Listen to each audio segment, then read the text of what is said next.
Mary Todd Lincoln was a pain in the ass, and her husband knew it. The 19th century First Lady was described by those who met her as, quote, imperious, proud, aristocratic, bitter, as well as haughty, high-strung, and a terror. But what if you married one of the greatest presidents in the history of the United States, had 4 kids with him, witnessed his assassination, and failed to attend his funeral due to grief, watched 3 of your children die before they reached adulthood, and as a gift for going through menopause, your only surviving child and firstborn son sticks you in an insane asylum? How would you feel?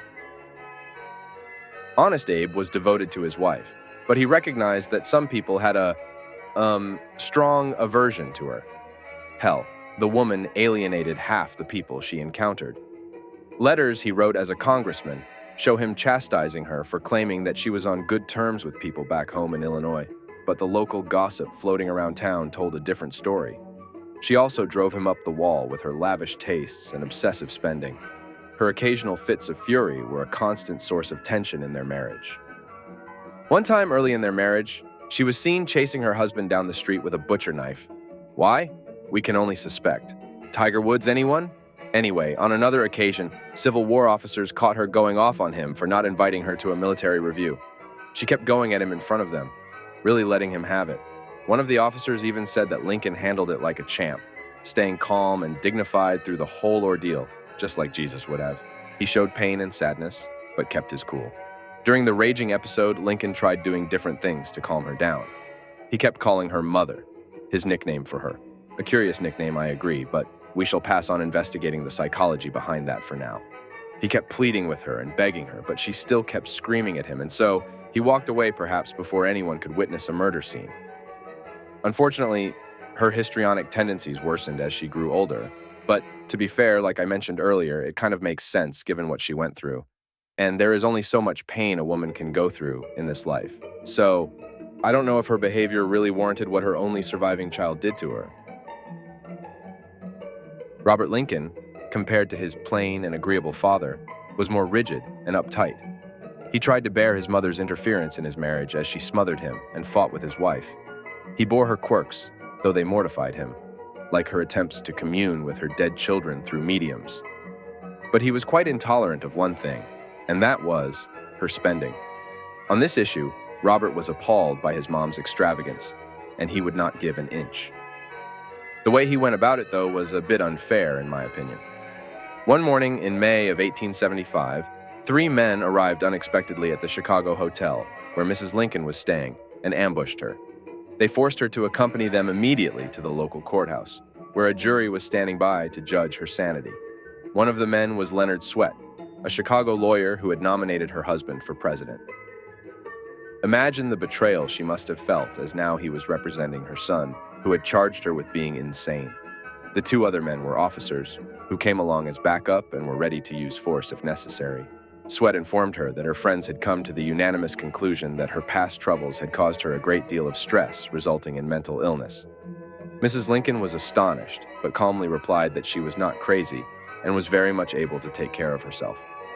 She asked where her son was, but Swett went on to inform her that 6 doctors had already diagnosed her with insanity, and that it would be best if she came along quietly.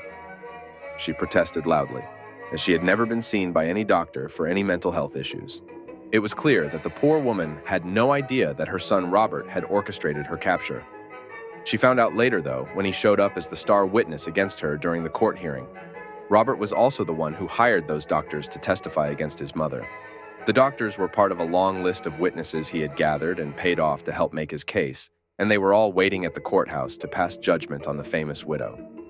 When Swett realized that Mrs. Lincoln wasn't going to come out of her hotel room willingly, he resorted to scaring her into cooperating.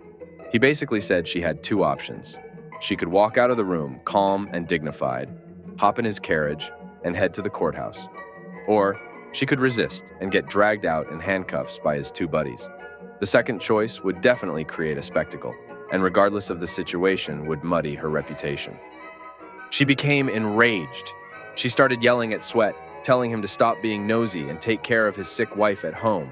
She tearfully called on God and her deceased husband to make him leave. Swett patiently endured her theatrics, and eventually she calmed down and agreed to go with him peacefully.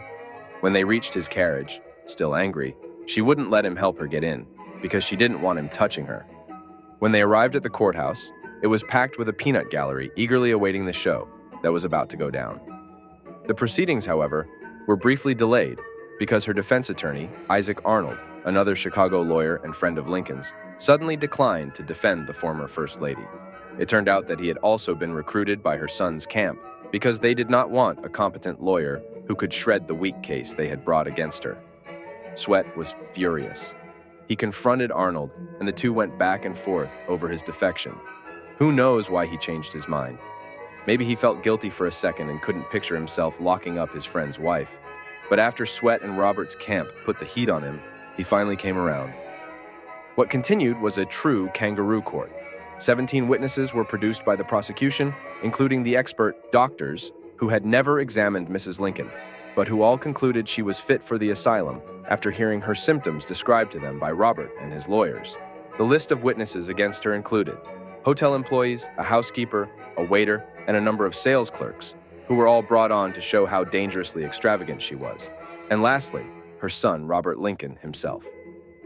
Throughout the trial, not once did the defense raise an objection to any claim or offer any witnesses of their own, or even thoroughly cross-examine the witnesses on the other side. When the all-male jury retired, Robert had the nerve to cross the aisle, approach his mother, and try to take her hand. She swatted him away in disdain. Just 10 minutes later, the jury was back with a verdict. Insane. If you like this video so far, please like, comment, and subscribe, as it would really help with the algorithm. I truly appreciate you guys. Now, let's get back to the story. The day after her trial, Mary Lincoln was sent to Bellevue Place. It was a notorious private asylum outside Chicago. To no one's surprise, she spent her time there devising ways to leave, all the while her son worked every bit as hard to keep her in. Her efforts won out eventually, when her sister Elizabeth Edwards offered Mary sanctuary in her Springfield home. Robert was furious. Mary also had advocates in a judge and his wife, James and Myra Bradwell. They worked hard to engineer her release through a public campaign which threatened an open hearing that would show the world just how sane she really was, and the injustice done to her. Though Robert loudly complained about the couple getting involved in his family drama and directly referred to them as pests, 3 months after entering Bellevue Place, Mary Lincoln was released. But by order of the court that had convicted her, Robert still had control over her movements, her money, and her possessions for at least 1 year. Think of it as a conservatorship. #Free Britney, #Free Mary. His continued control over her life suffocated her. Robert's Aunt Elizabeth begged him to loosen up a bit, but he had no intention of allowing any more spending sprees. He was determined to put a stop to any more splurging and made sure to keep a close eye on his mother's finances. It was only after she successfully petitioned the court that her money was released to her. Once she got a handle on her own life, she hightailed it to Europe in self-imposed exile.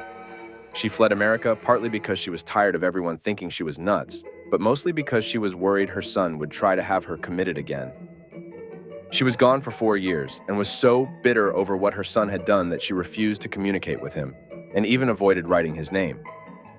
During that time, Robert was so disconnected from his mother that he once told a friend he didn't even know her address, just that she was somewhere in Europe. It took a while, about 5 years after their falling out, but they did eventually reconcile. It was 1880, and Mary had returned to the U.S. due to her deteriorating health. She was living at the Edwards home in Springfield, but did not inform her son of her return. Robert was the then Secretary of War for President James Garfield, and in mid-May, he left Washington for an official visit to Fort Leavenworth, Kansas. On his way back, he stopped in Springfield and spent an entire day with his mother. There are no existing records that show exactly how the meeting was arranged, but some historians think that Elizabeth was the one who set it up.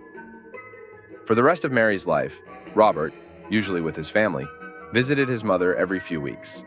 When Mary stayed in New York City for medical treatment between October 1881 and March 1882, her son made sure to visit her every week. Robert and his wife also worked diligently behind the scenes in Washington to get Mary Lincoln's government pension increased from its original $3,000 to $5,000, the amount that Lucretia Garfield, wife of President Garfield, was given as a pension after her husband's murder. Mary Lincoln died of a stroke on July 16, 1882, and though he planned to, Robert was unable to be by his mother's bedside in her last moments. As a dutiful son, he followed all of her pre-written wishes for her funeral and burial, and a few days later, he had her casket secretly removed from the Lincoln tomb and buried in the basement next to the hidden casket of his father to prevent potential theft, as was attempted of Abraham Lincoln's body. When Robert died in 1926, he believed he would be buried in the Lincoln family tomb in Springfield, Illinois, to spend eternity with his parents, younger brothers, and eventually his own wife and children. Robert's widow, however, changed the plan and had her husband buried in the Arlington National Cemetery instead. But that, ladies and gentlemen, is a story for another day.